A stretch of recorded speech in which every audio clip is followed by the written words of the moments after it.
Hi, this is Unintended Consequences. I am Diana Clark with my co-host Arden O'Connor. We are going to be talking about and interviewing Andrew Caspersen about the things that are uncomfortable to talk about, that might be challenging to hear, and we hope inspiring in the end. So I'm going to introduce our guest. His name is Andrew Caspersen, and we're going to set a quick stage. Imagine the all-American guy coming from a loving, affluent background with all kinds of resources and connections. He went to all the right schools: Groton, Princeton, Harvard Law. He was handsome and athletic. His rowing coach called him the best he'd ever trained. He had a charmed life. He met his wife in law school and married into a prestigious family and had children. Is that true? All true, right? Yeah, more or less. Okay. So the big question is, with that the beginning, what went off the tracks? What went wrong? Oh boy, that is the question, right? It's a question I've asked myself a lot, Diana. And it's probably a question a lot of families ask when they find themselves in these type of situations is, what happened? And I guess my best answer to that is a lot of things happened, but there's usually something that you can find that was like the first big red flag, or at least for me, the start of the descent down into the darkness. And I believe that was my first year of college. So like you said, I grew up in a very, very loving household, wonderful parents, 3 mentoring brothers, and was given kind of all the education a child could ever hope for. And I grew up in northern New Jersey, and people may not believe it, but there actually are farms in New Jersey. And one of the fond memories I have growing up was that every so often we would pile into the car and drive down Route 206 for about an hour and a half to Princeton, New Jersey. And we would go to a Princeton basketball game or a Princeton football game. And I remember going to those football games, and I remember saying, that is what I want to be. It may seem kind of silly because it wasn't exactly Alabama football, but I just had this dream of playing football for Princeton. And lo and behold, about a decade later, I was an incoming freshman. I was living that dream.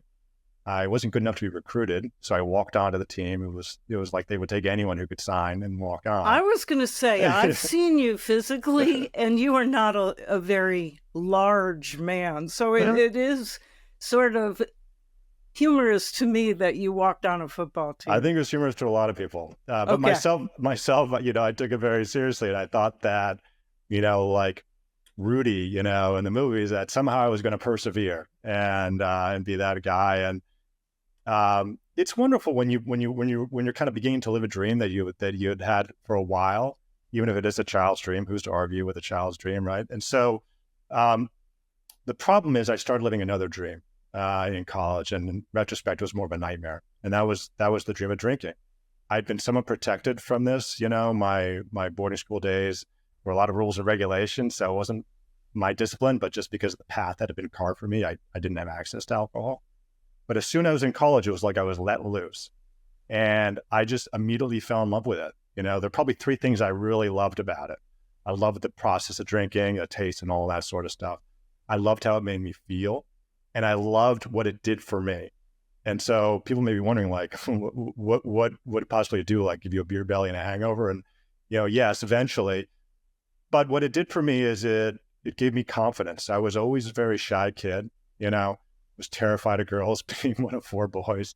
And so it was kind of a social crutch. And it wasn't like training wheels. I actually used that crutch for 20 years. So that was kind of why I started drinking. Why I continued is it just took over me. And the problem is when you're living like these 2 realities, the football player and the drinker, maybe some people can do both, but eventually I could only do one. And I know that I could only do one because halfway through my freshman year, I had too much to drink and I got behind the wheel and I was pulled over by the police. Thanks be to God, I was pulled over before I killed someone, right? But I was pulled over and I was arrested, and that was that was like a very, very alarming moment for me. It also found its way back to the football coach. And so I don't know if it was the next day or the day after that, but I was called into his office and he cut me from the team. And so that football dream was dead. And now I was forced to deal with the consequences of this like terrible decision to get behind a wheel while drunk. So I remember going home and talking to my parents about this horrible thing I'd done, the fact that it cost me football. The one thing I didn't tell them, though, Diana, was that I had been drinking for the last 6 months at Princeton. And that probably would have been a good thing to tell them, because it's not like this was an isolated incident, maybe the first time that I got behind the wheel, but it was not an isolated incident. And so for me, that's when it all started. February 1996, all the way to my like rock bottom in March 2016. Those 20 years, it was like a gradual descent. And there were so many blessings along that way. So many people came into my life to support me. So many wonderful things happened to me. You mentioned marriage and children. But during that whole time, despite all those blessings, I kept down that path. And I stayed on that path because I kept choosing something that I desired in the now, instantly, rather than choosing things that were good for my future self or choosing things that were good for the people around me. And that's how that descent started. That's really helpful context. I think one of the things that strikes me that we always hear is that people don't have a bottom early enough. Like they don't experience natural consequences, particularly people from your, charmed background, that there is someone who's going to save them with money, with charisma, with something. Right. So I guess my question is, did that lesson of being kicked off the football team where you couldn't get it back, did it have any lasting impact beyond sort of just being disappointed? Or was it the one and only time you experienced something that you say, gosh, this is out of my control. There's no way my family or I can intervene to change the outcome here? Yeah. It's hard for me to go back into that 19-year-old's head. But what I will say is that as disappointed as I was in the immediate aftermath, as soon as the dust settled, I do recall feeling relieved that I no longer had to live this kind of like, yeah, exactly. Like student in the morning, football player in the afternoon, drinker at night, somehow I'm going to make it all happen. And now it's like I had an excuse. I was kicked off the team. It's not like I quit. So yeah, of course it was because I got behind the wheel, but I no longer actually had to do the things in my life to make sure I could actually get on the field. I could just focus on drinking. And so it's like I never even processed beyond the initial like shame. Once that kind of got out of me, I never even processed that this was a problem. And so I just kept down that path. And that lack of introspection and self-inventory, that was a defining characteristic of this whole descent. The whole way down, I never asked myself, is this what you want? So I do have a question. You talk about your descent.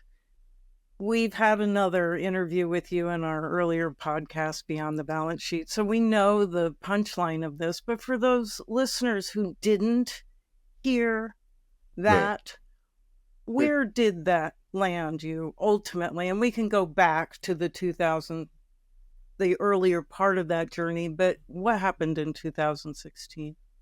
So in 2016, March 26, 2016, I was arrested on Easter Saturday, getting off a plane in front of my whole family for securities fraud and wire fraud, two crimes that I was very, very guilty of. And that cost my loved ones, people who trusted me, the company I worked for.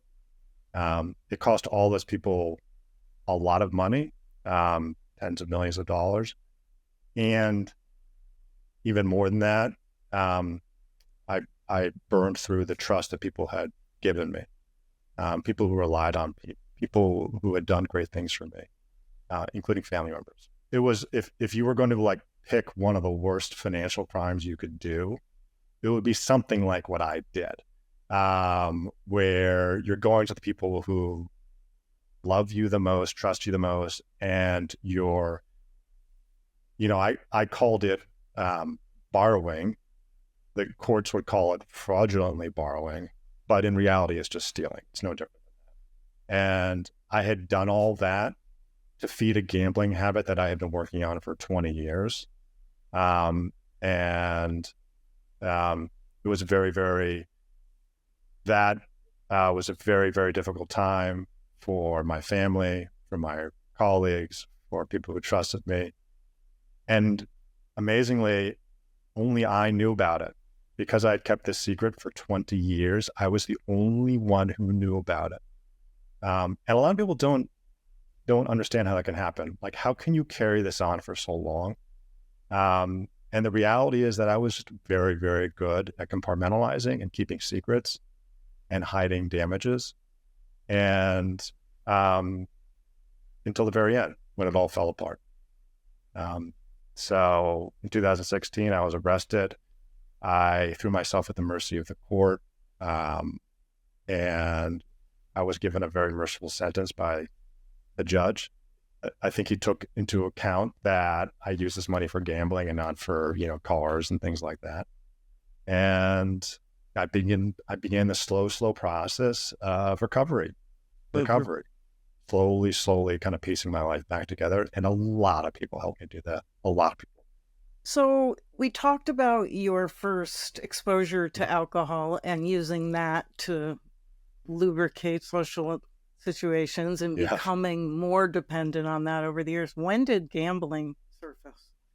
Yeah, so I had a kind of a preview into gambling when I was 16 at a casino, but because I was at a boarding school, I didn't really have access to it. In college, I started kind of dabbling with sports betting and when I could find my way to a casino. But I would say it really took hold my first year of law school, Diana. I had come into some family money, and I decided that I was going to become an investor. And so this was kind of the heady .com days, when like Pets.com was buying Super Bowl ads and things like that. And so I found a corner of the stock market that looked a lot like gambling to, a third party, where you could basically put in your own money. You could borrow a lot of money on margin, and you could buy this crazy internet stock that you could double your money in a week or lose it in a week. And, it's like the gambler's curse. It started out with like this enormous amount of winnings. And that got me thinking that, oh yeah, I'm really good at this. And then of course it all went away, and it went away pretty quickly. So by the end of my first year in law school, I had lost it all. I had a bit of a breakdown, I guess is what you would call it. The problem is I wasn't willing to tell anyone why I was so unwell. I had this like brain fog. I couldn't think. I couldn't sleep. And so I went to see a bunch of doctors, but I didn't tell anyone that I was like going through this major depressive situation because I had lost all this money. And instead I just like got diagnosed with encephalitis and Lyme disease, but I'm pretty certain it was because of the gambling, and my body just had a horrendous physiological reaction to it.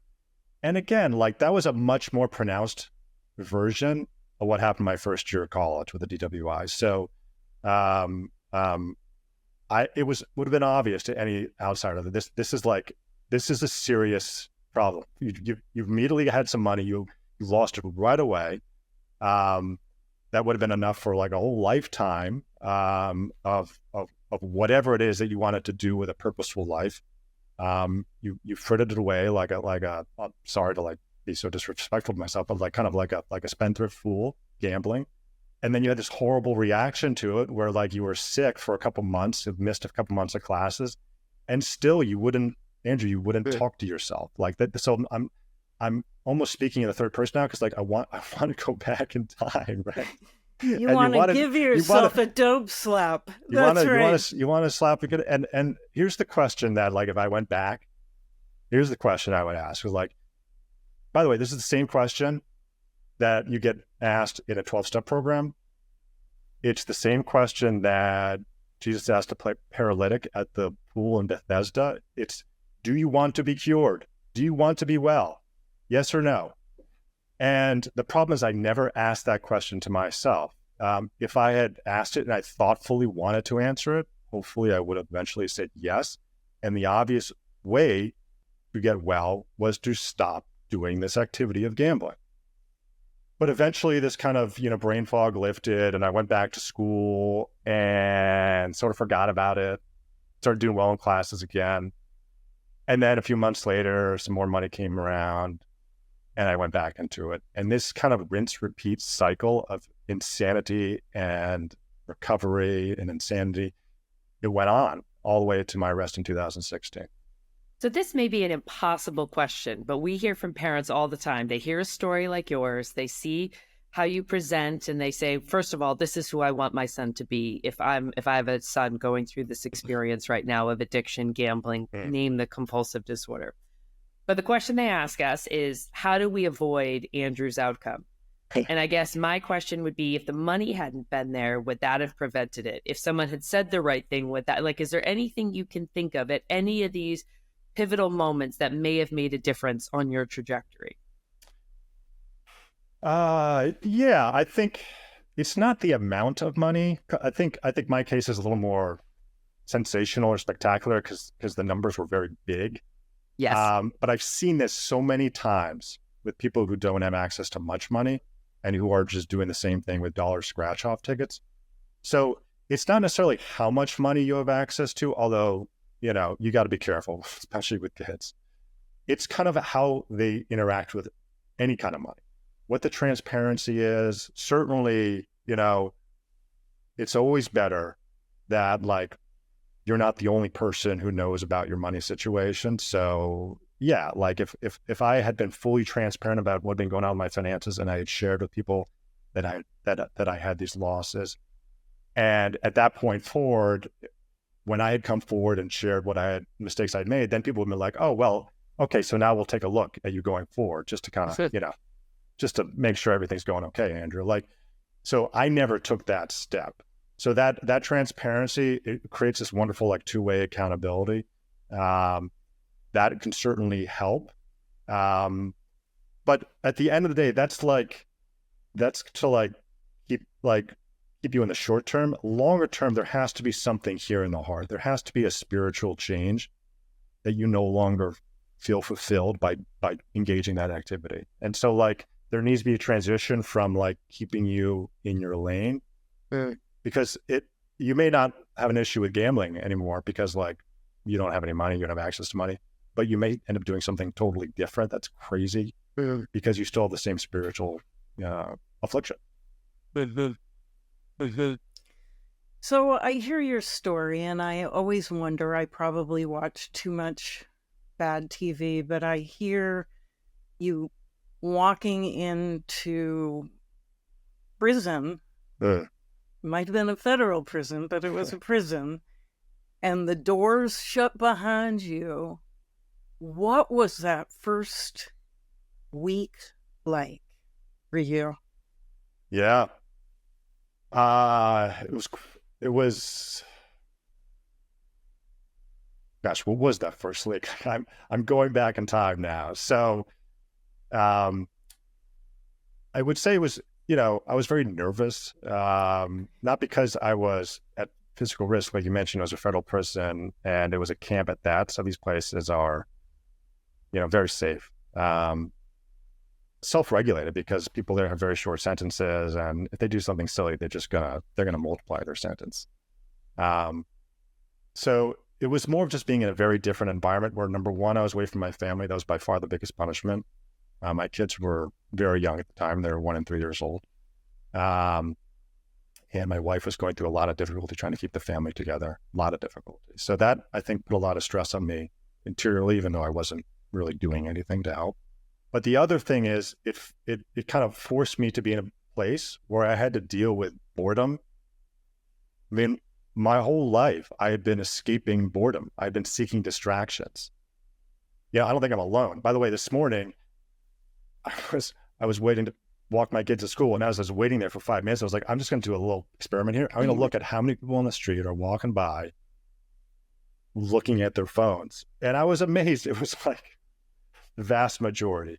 So this is less of a problem today, with cell phones than someone gambling away everyone's money. But this distraction thing, that was always a huge issue. I was always seeking distractions, gambling, drinking, whatever. And so finally I was in a place where there were no distractions. I had to sit by myself and be okay with myself. And that was an enormous lesson. I think I learned a lot. It's a great skill to hone. I think it was Pascal who said that all of humanity's problems stem from the fact that man cannot sit alone in a room for 15 minutes. And there may be some truth to that. Certainly in my life, a lot of the problems stem from that. So when I was in prison, I learned to sit alone, and I learned to basically be okay with myself. If there was something in me that was bothersome, I learned to listen to it, to tolerate it, and then just to kind of get rid of it. And I never did that before. And that was a major step forward in recovery. I'm sorry that you had to go through the descent that you went through to get to that place. I think a lot of people don't ever get to that place where they can be comfortable in their own skin, so to speak. And I can imagine that was the first gift that you may have received out of this. It was a tremendous gift. My life before that, it's kind of interesting. I had always sought these distractions, whether things were very dramatically going wrong or whether they were just like small inconveniences.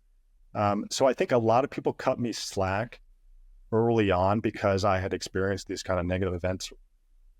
A year after I had that first big gambling blow up in law school, my girlfriend was on the 93rd floor of the World Trade Center. And when Flight 11 hit at 8:46 a.m. that morning, she and of all her colleagues died. And that was a very difficult time in my life. Those months, there were a lot of memorial services. And so I think I kind of used that as like an excuse to do things that weren't healthy, like drinking and gambling. But I know, and I knew then, I think, that wasn't the only option. And I'll tell you why I knew that, because there were people around me who were doing amazing things, heroic things.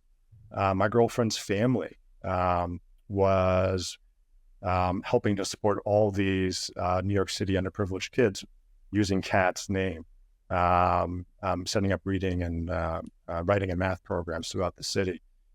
My own brother, Sam, he had a very lucrative job at a Wall Street law firm. He quit his job and he went to work for the September 11th Commission, and they just put out a excellent report, kind of detailing all the things that we could learn from this horrible national tragedy.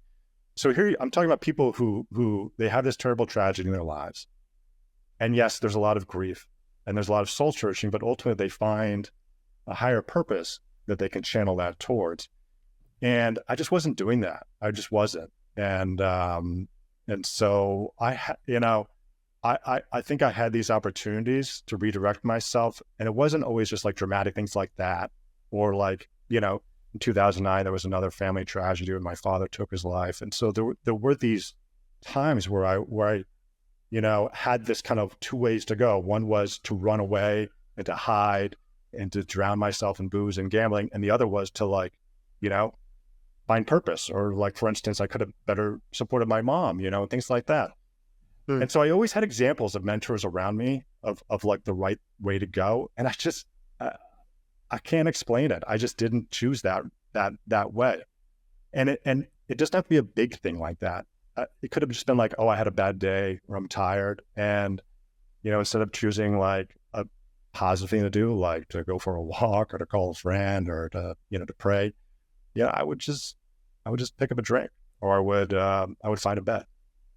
Can I ask a question about that? So you're in the middle, you're describing what I think most people would consider to be pretty traumatic events. All of us have had various issues, whether it's what we like to call small T or big T. Right. But, death, suicide, the death of your girlfriend, these aren't small events.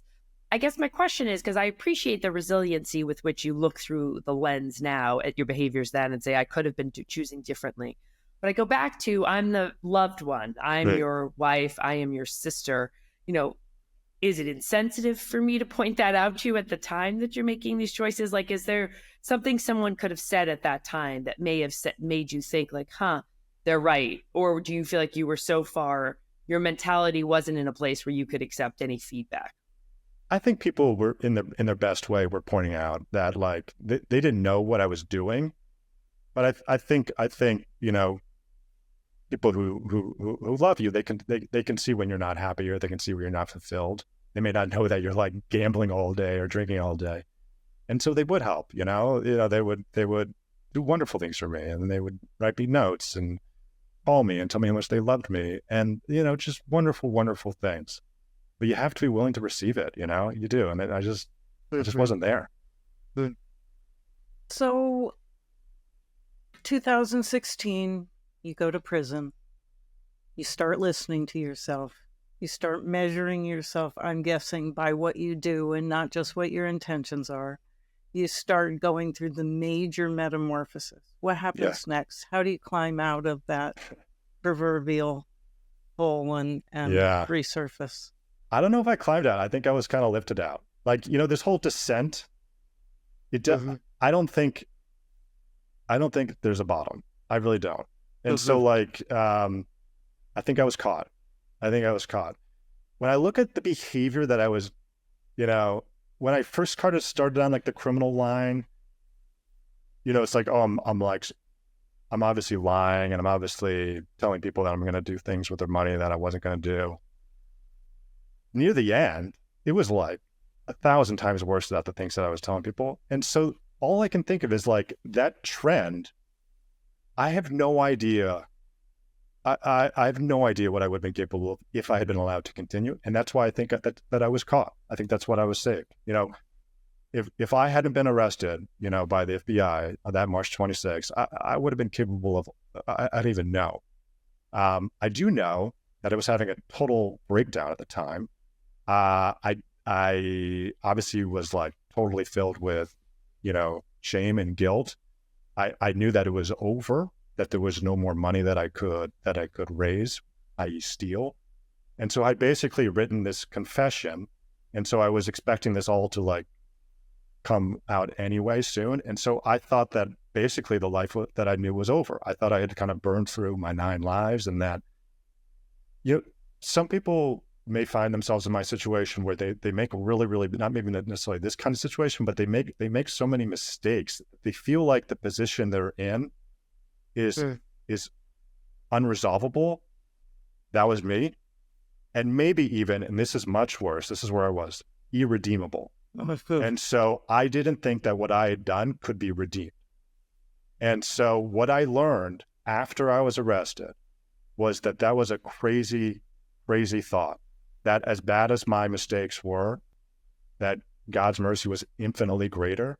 And I realized that when I was able to give my confession about 3 or 4 days after I was arrested. That was the first step. The first step is letting go. And it's like not just letting go of like no longer gambling, no longer drinking. It's like letting go of carrying that with you and letting it define you. Like I was just, as soon as I confessed, I was like, that is done. That's no longer me. I'm letting, like, I still have to take accountability. I still have to pay a price. Those are very important steps too. You have to take accountability. I was not very good at that at first. I'm still struggling with that. You have to pay a price.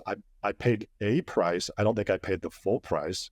I still haven't repaid, my victims, but I did go to prison. I did lose my wife. I did lose my career. Like there's prices I paid that probably isn't the full price, but it's a start. And then the final step for me, was embracing hope, because like, once you let go of this like stuff you're carrying with you, that is no longer me. Once you start taking accountability, once you pay the price, life starts getting hard. You're like, you're in prison now, you're like, oh my gosh, I just lost my wife. Like you're like, life starts getting hard. But fortunately, I still had hope, and hope, like, it's like a compass, right? I think before I've described hope as like a drink of water in the desert. Now I would describe it as like a compass. It doesn't care where you've been. It doesn't even care where you are today. All it cares about is where you're going. And so wherever you are, it just points you, and that's where you go. And that's that for me, that was like the secret, was like, just move forward. And it turned out I could, because there were all these people who were rallying around me. Even I mentioned before the divorce and all that. My wife, she's like my biggest supporter. And so my ex-wife, like my biggest supporter still to this day. And so, and my kids, like, what better hope is there as a reminder than your kids. So I had all these things that were going on in my life. Even some of my victims were like there pulling me forward. But I do believe that I was caught, and I do believe I was lifted out. It's because I saw what I was doing on my own power on the way down. It couldn't have been anything else. How do you deal with those who are not as forgiving, who carry resentment, who, I don't know if you've had people make your life harder in certain circumstances. What do you do in those circumstances? Well, I think it's both like a mental response and a spiritual response. On the mental side, I just have to say, I'd probably be the same way. I mean, the stuff I did was really bad, really bad. So that makes perfect sense. On the spiritual side, I can't repay that person. If it was money I lost them, or if it was a trust that I breached, I can't. But what I can do is I can just pray for them, right? And so that is incredibly helpful. It may seem like a very small step, but to be able to like pick up rosary beads and say by name the person you hurt, for me, it's now been 8.5 years. And then go on to the next person you hurt, and then the next person you hurt, like that. It reminds me that these people, they're still around, and they're still hurt, and I can't heal them. So I'm just going to pray that they're healed. That's all I can do. A beautiful thought. It is a beautiful thought. Yeah. So I know that you carry with you a laminated card about what your intentions are now. What is a guiding principle for you now? Would you be willing to share that with us? Sure. Thank you. Yeah, I've talked about this before. It's very difficult to keep these guidelines in your head. Anyone who's been in recovery or seen a loved one in recovery, they can be like 110% invested and committed. Whether it's like you're in rehab, or you're in sober living, or you're like in this phase and that phase, but eventually there's like something's going to happen that's going to like turn your world upside down. And so it helps to have something written. And so I do still carry this old thing in my wall, and it's got pictures of my kids, old pictures, and then it's got like a bunch of steps. And they're just things that I need to continue to remind myself to do, especially if I'm in trouble. And, helping strangers, exercising, praying, gratitude, going to confession, 12-step meeting, and then just reminders on what the purpose of my life is, to serve God, to support my kids, to help my neighbor, to always choose love. I kind of wrote that down. And then I had this quote from one of my favorite saints, because suffering is something that I've always run away from. I had this one, which is, suffering is the greatest treasure on earth that purifies the soul. And I believe that because I've experienced that myself, that when I've resisted suffering, things have always gone terribly, always, without exception. But when I've embraced suffering as it's just something that I can patiently endure, things tend to go a little bit better, sometimes pretty well. So, and I just feel like, with me, and probably for a lot of people who've dealt with addictions, so often it's just, you don't want to suffer. You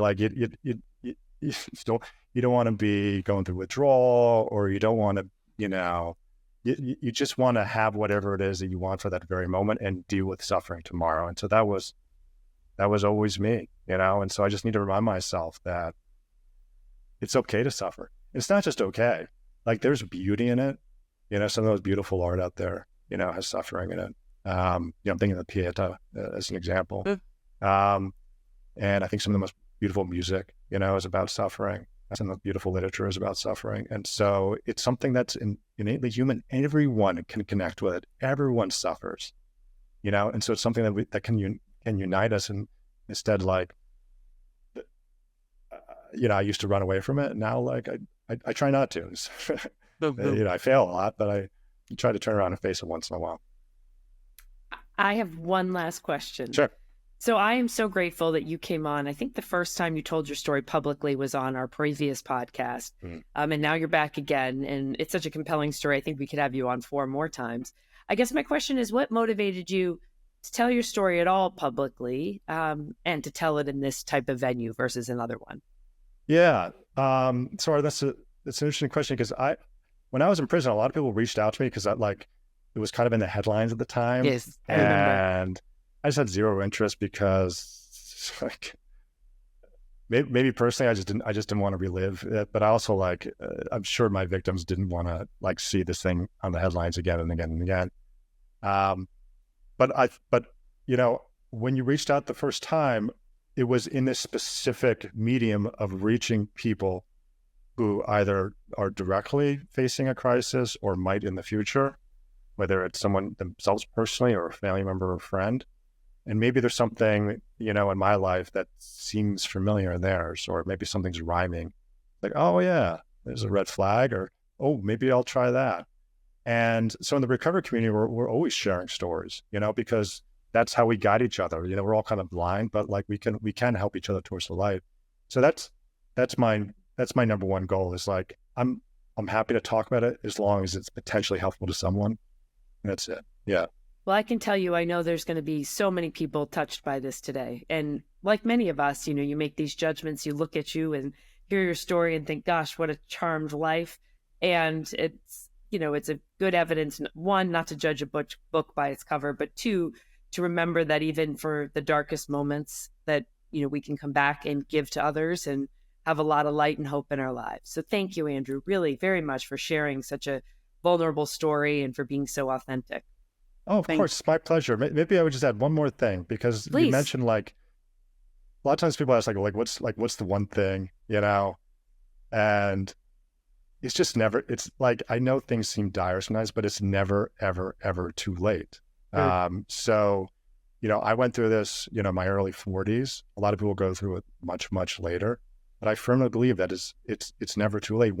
One of the parables that I love is about these day laborers. And so, the first group shows up at 9 a.m, the next group shows up at noon, and then the final group shows up at 5 p.m, right before the whistle blows. And then when they're all paid, they all get a full day's wage. And so while some of the early workers may think that's unfair, which probably is in our human eyes, there's always time. There's always time. And so I didn't think there was time. That was my mistake. I think a lot of people who go through these breakdowns have that same mistake. And so, yeah, if, I mentioned before what I would say to my 19-year-old self or my 23-year-old self when I was starting with alcohol and gambling. If I went to that person on the mental health breakdown in 2016, I would say something different. I wouldn't say, do you want to get well? Because at that point, it would be too late in my eyes. I would say do you know that it's not too late? You can still have everything. You can have everything that God promised for you. And it's just once I realized that changed everything. My life was no longer about dollars and cents and how many people liked me. It was all about just finding my purpose in life and just finishing. I don't care if I was getting in the last minute of that labor, the last second of the fourth quarter. I was going to make it on the field, and I was going to do what God asked me to do.